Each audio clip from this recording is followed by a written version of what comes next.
important dans ces accords, c'est qu'ils se font avec le cœur même du monde arabo-islamique. Parce qu'il est bien évident que derrière ces États se tient l'Arabie saoudite. Et en fait, le vrai destin de ces accords sera décidé par le fait si l'Arabie saoudite se joint. Bonjour et shalom, Richard Darmon au micro du Studio Kalita pour notre magazine hebdomadaire intitulé Israël au cœur du Moyen-Orient, avec comme invité cette semaine le professeur Shmuel Trigano. Shmuel, bonjour et shalom. Bonjour. Shmuel, je rappelle que vous êtes donc professeur des universités, vous êtes sociologue, philosophe et figure intellectuelle marquante du monde juif français, qui est maintenant installé, vous êtes installé depuis quelques années à Tel Aviv. La même, Shmuel, où vous avez lancé dès votre arrivée le site Menorah Info, un site internet très complet et pertinent d'analyse sur la société israélienne. Et puis vous êtes l'auteur, vous avez aussi, bien sûr, je l'oubliais, ce qui est quand même essentiel, lancé l'association Dialoga, qui organise régulièrement des rencontres sur ces mêmes thèmes et qui a déjà tenu l'un après l'autre 4 colloques, séminaires intitulés les colloques des intellectuels francophones israéliens. Et puis, on ne peut pas ne pas mentionner que vous êtes l'auteur de plus d'une trentaine d'ouvrages de réflexion sur l'identité, l'histoire, la sociologie, la philosophie juive, dont certains ont analysé sur le fond la question palestinienne. Et puis, au titre des livres, on ne peut pas évidemment les citer tous, vous venez de faire paraître 2 ouvrages, enfin un ouvrage que vous avez signé vous-même, qui s'intitule, si je ne me trompe pas, L'Odyssée de l'être, avec comme sous-titre Métaphysique hébraïque, qui est paru aux éditions Hermann Philosophie en français, et puis un ouvrage collectif publié chez Pardes, la revue Pardes, que vous avez lancée il y a déjà assez longtemps, et qui en fait reprend et qui s'intitule Le peuple israélien, un titre, j'allais dire, alléchant, et qui fait la synthèse et publie toutes les enquêtes sur l'État et la société israélienne parues depuis plus de 2 ans dans le site Menorah Info, un livre de 500 pages qu'il vaut bien la peine de se procurer. Alors, Shmuel, notre réflexion d'aujourd'hui, c'est tout simplement de vous demander tout d'abord, quelle est votre réaction, et j'allais dire pas seulement la réaction, mais l'analyse que vous feriez du rapprochement assez historique, a priori, entre Israël, les Émirats arabes, le Bahreïn, peut-être dans une moindre mesure, et maintenant le Soudan.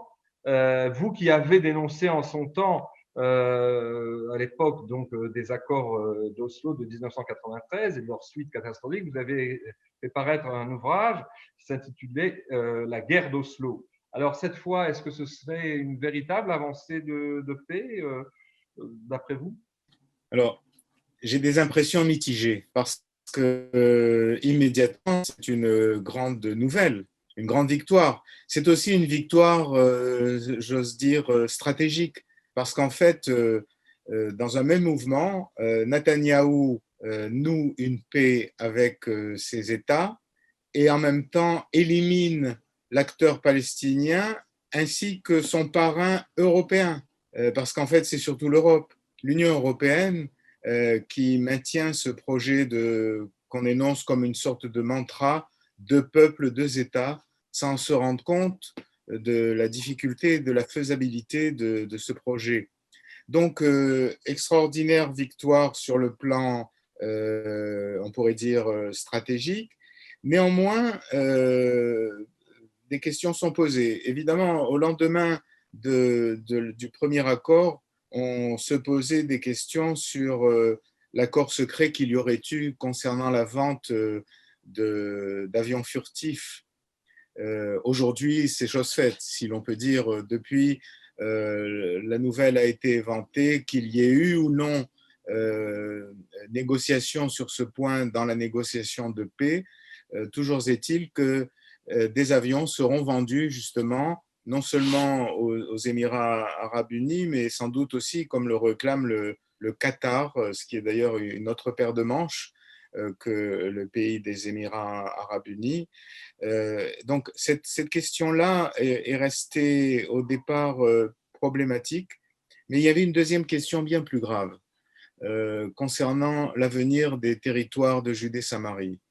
Parce qu'en fait, les acteurs arabes, ceux qui ont signé ces traités de paix affirment parallèlement, rien n'est inscrit dans ces traités évidemment sur ces sujets-là, mais ils affirment parallèlement que Israël a renoncé à l'annexion. Alors bon, la question de l'annexion doit être mise entre guillemets, mais néanmoins, qu'en L'extension est-il de la souveraineté israélienne, on dirait. voilà, qu'en est-il de cette question-là? C'est une question qui me turlupine, si l'on peut dire, parce que euh, le problème ressurgira inéluctablement, un jour ou l'autre. Et donc, il y a là une dimension fragile, capable de faire exploser l'ensemble de ces accords, à moins qu'un modus vivendi s'institue, mais qui nous échappe pour l'instant. Donc, il y a là une incertitude. Est-ce que cette paix, avec des États qui n'étaient pas belligérants, est-ce que, sauf le Soudan aujourd'hui, est-ce que cette paix a été acquise au prix de la renonciation à l'extension de la souveraineté israélienne? Est-ce qu'elle a été acquise au prix de la création d'un État palestinien? C'est les deux inconnus cette entreprise qui pose un problème. Alors, il y a une autre dimension qu'il faut aussi, sur laquelle il faut statuer, c'est qu'en fait, tout ceci se passe sous le parrainage des États-Unis et se passe aussi dans le cadre d'accords entre les États-Unis et ces États-là, accords financiers, accords de vente d'avions, etc. Et là, il y a aussi une question qu'il faut se poser sur ces accords survivront-ils au au présent président américain s'il n'est pas élu. Et donc, il y a là un ensemble de problèmes très forts qui se posent et qui se posaient déjà d'ailleurs à mes yeux au moment de la déclaration Benjamin Netanyahou sur son intention d'annexer la Judée-Samarie ou les territoires habités C'est la par vallée les... du Jourdain, en l'occurrence. Mhm. Voilà, eh bien, c'est quand même un problème de parler de souveraineté sous condition. C'est-à-dire que c'est parce que les États-Unis avaient donné le feu vert qu'il allait annexer ce territoire. Ben, moi, ça me pose un problème sur la question de la souveraineté. La souveraineté n'a pas besoin d'être autorisée, d'avoir un parrain. Et c'est là la question très importante, à savoir qui est l'épaisseur même de ces traités de paix, l'épaisseur même des acteurs eux-mêmes face à face dans ces traités de paix. Mais tout ceci, ce sont des remarques, on pourrait dire, presque mécaniques. Peut-être que l'évolution des choses fera que la mayonnaise prendra, si l'on peut dire, avec toutes ces Alors, dimensions. alors, comme vous le savez, cet accord, surtout avec le Bahreïn et avant même avec les Émirats, porte le nom assez merveilleux, j'allais dire, peut-être alléchant, peut-être est-ce pour la galerie, j'en sais rien, mais d'accord d'Abraham.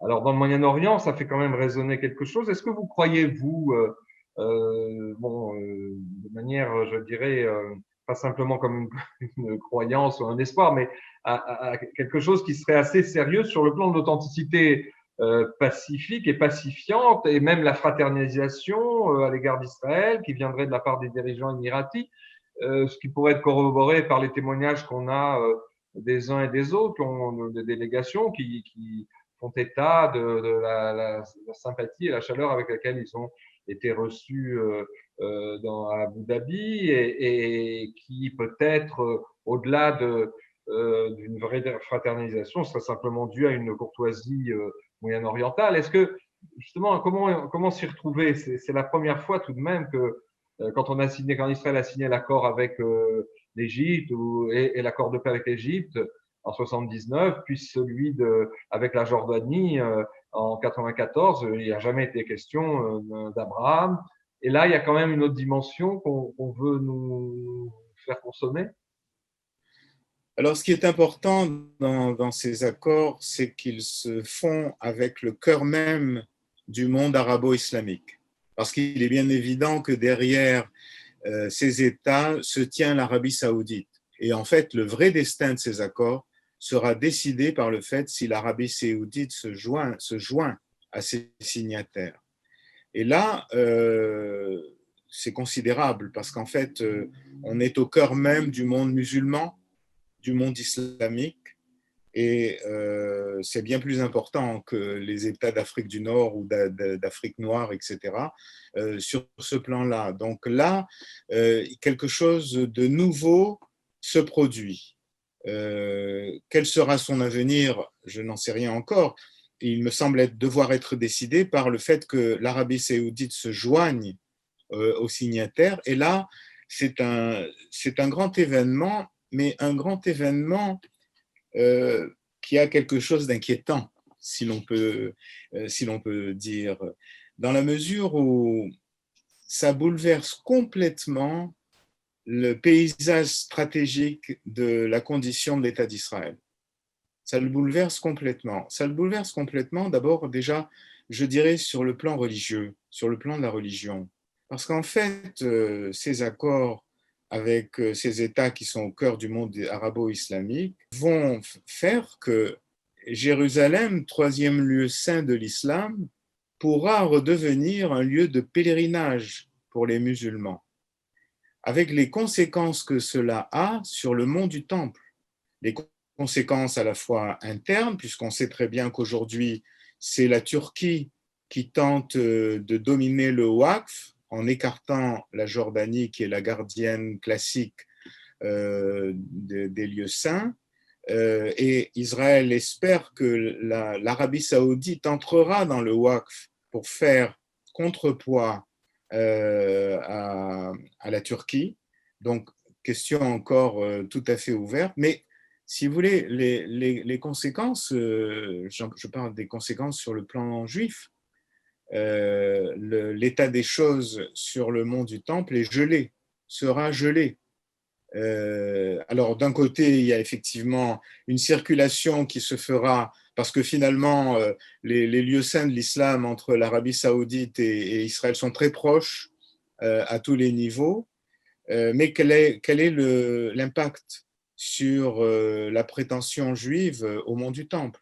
Là aussi, il y a une question qui doit être analysée en grand détail parce que c'est plus important que la politique, me semble-t-il, à ce niveau-là. Et donc, il y en a un. Alors, est-ce que cela ouvre sur une révolution intellectuelle ou spirituelle dans l'islam? Parce qu'en fait, jusqu'à présent, Israël est l'ennemi général du monde arabo-musulman. Mais s'il devient l'ami de l'Arabie saoudite, gardienne de la Mecque et des lieux saints, bien, son image se transformera-t-elle aux yeux des musulmans, du monde entier?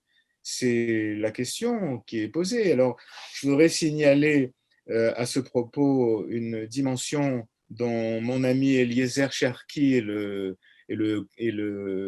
spécialiste, c'est qu'il y a effectivement dans le Coran une deuxième tradition concernant Israël et les Juifs, non pas une tradition négative, critique, même violente, mais une tradition de célébration, de bénédiction, etc. Est-ce que cette version du rapport à Israël et au monde juif pourrait l'emporter dans le monde arabo-islamique? C'est la question, et je pense que l'Arabie saoudite en a la clé. Elle a la clé à ce niveau-là. Donc, sur ce plan-là, mais même outre ce prolongement théologique éventuel et peut-être hypothétique, totalement hypothétique, il faut dès à présent réfléchir pour Israël à l'avenir du monde du Temple, à l'ordre qui s'y installera et pour lequel Israël a un intérêt central. Donc, pas seulement la question des territoires de Judée-Samarie, mais également la question du monde du Temple et par ricochet de Jérusalem. Donc là, il y a un enjeu qui est complètement ignoré pour l'instant, peut-être c'est trop tôt. Benjamin Netanyahu nous parle de voyages par avion, de raccourcissement pour les transports aériens, etc. Certes, mais ce n'est pas le plus important. Le plus important se situera là, justement. Quelle est la gestion de cette nouvelle donne sur le plan même du pouvoir israélien? Parce que c'est ça qui doit guider aussi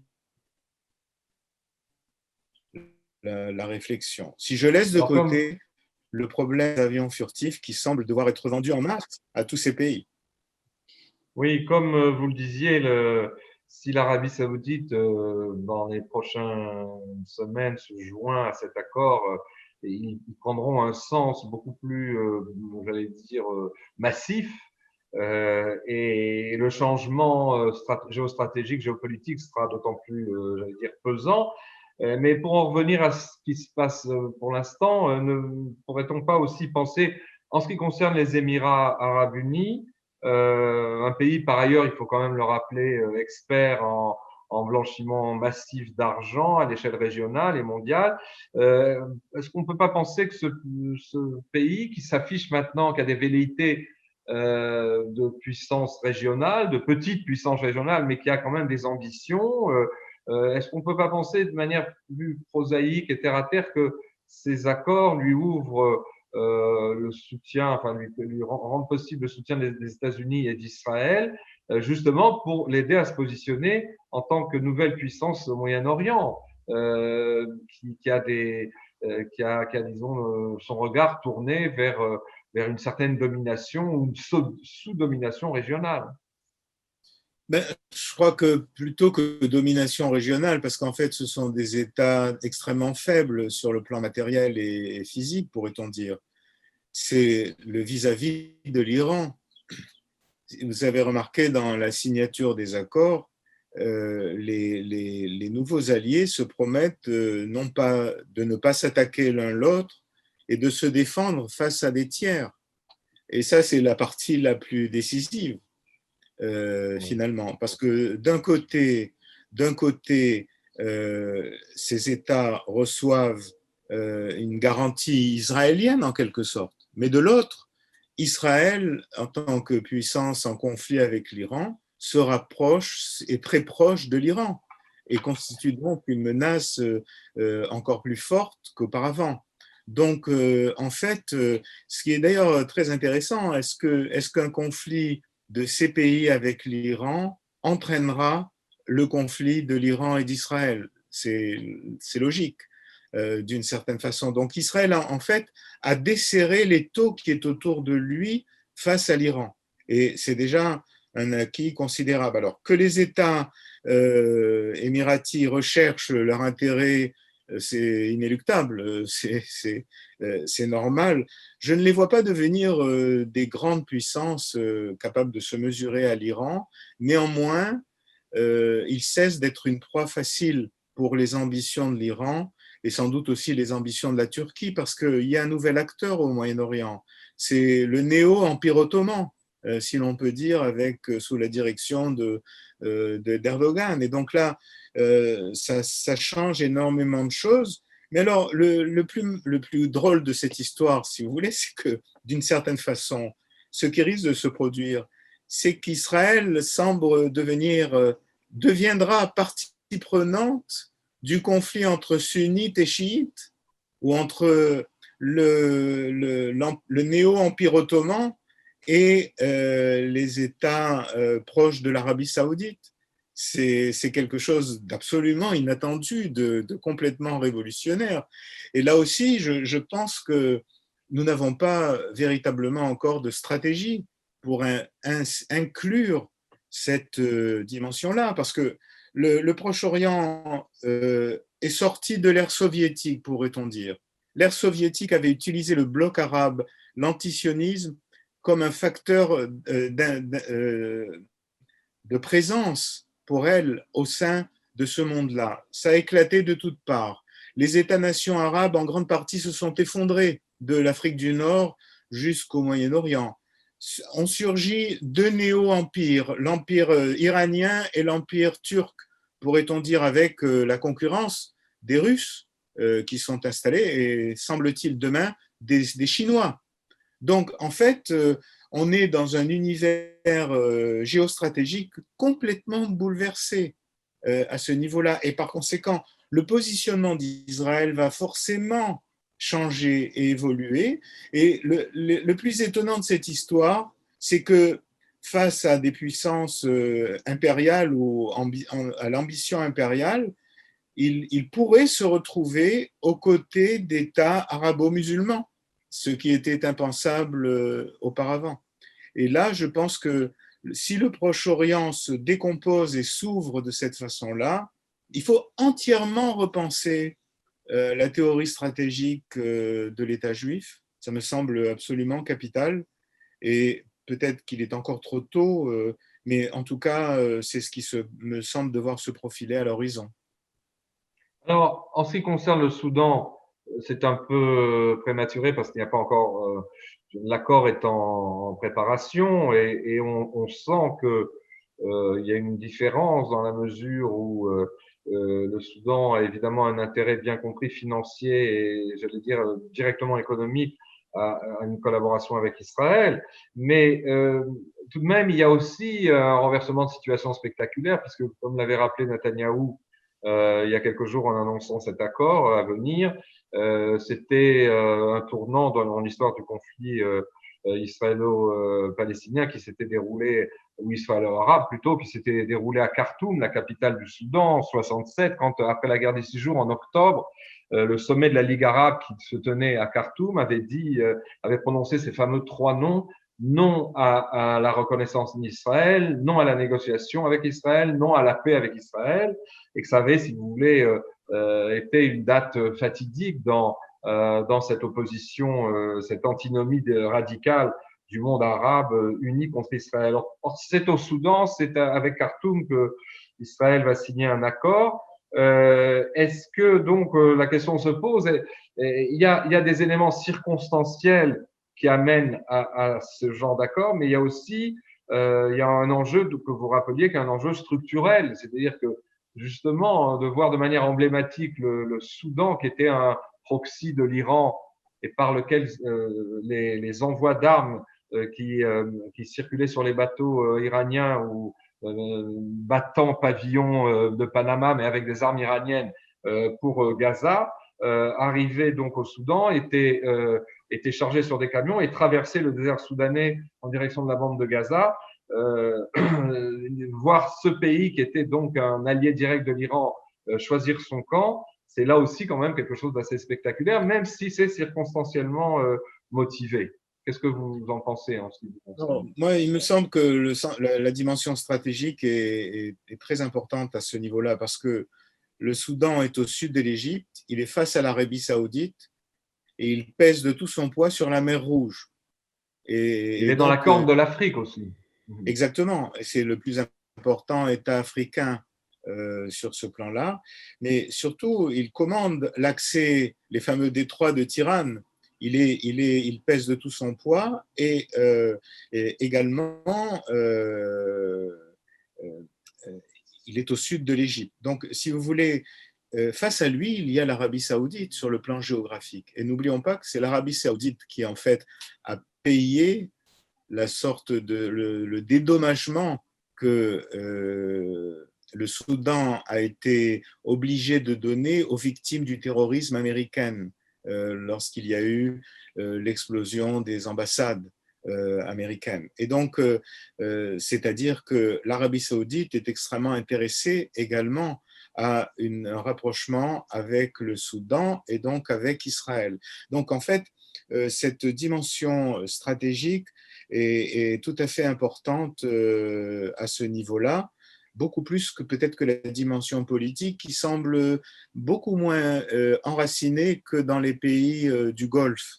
Parce qu'on nous montre à la télévision toutes sortes d'opinions de la population qui s'opposent à ces accords en estimant que c'est une trahison de la cause palestinienne et de la cause islamique. Donc, le rapprochement du Soudan est très important d'autant que à la fois l'Iran, mais aussi la Turquie, ont tenté de s'implanter dans cette région, justement. Et donc, ce à quoi nous assistons, en fait, c'est au renversement de cette situation à travers tous ces accords qui s'agglutinent les uns aux autres. C'est un renversement du cadre stratégique que nous connaissions jusqu'à ce jour du Proche-Orient. Reste à savoir quel va être son avenir et à quel développement nous pourrons assister et comment aussi Israël mènera sa barque dans cette mer très agitée à ce niveau-là. Alors, dernière question, puisque nous nous approchons du terme du temps qui nous est imparti, je voudrais vous poser une question un petit peu plus philosophique, théologique.